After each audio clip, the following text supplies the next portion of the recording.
పిచ్చి పిచ్చి మాటలు మాట్లాడకు దేవుని గురించి. ఏమి సాధిస్తావు? వాడేనండి దయ్యం పట్టినవాడు, వాడే దయ్యం పట్టినవాడు. దేవుని కార్యాలకు అడ్డంకులు కలిగించిన ప్రతి వాడు దయ్యం పట్టినవాడు. అలా మార్చేసింది వాళ్ళందరినీ.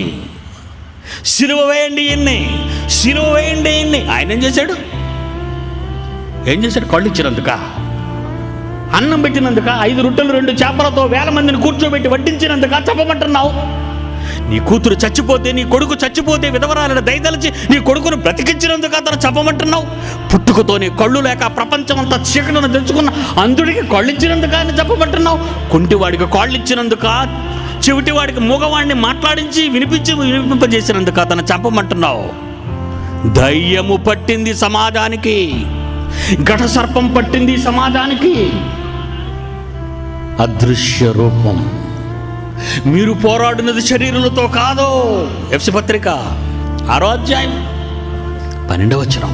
మీరు పోరాడినది శరీరులతో కాదు, ప్రధానులు, అధికారులు, ప్రస్తుత అంధకార సంబంధమగు లోకనాథులు, ఆకాశ మండలమందు దురాత్మల సమూహాలు పోరాడుచున్నారు. ఇదండి ఆది ఘట సర్పం, పద్మ వ్యూహం, వ్యూహ రచన. నిన్ను చంపేయాలి, నిన్ను మింగేయాలి, నిన్ను మార్చేయాలి. అందుకే ప్రపంచం అంతా శ్మశాన భూమిగా, మరుభూమిగా మారిపోతుందండి.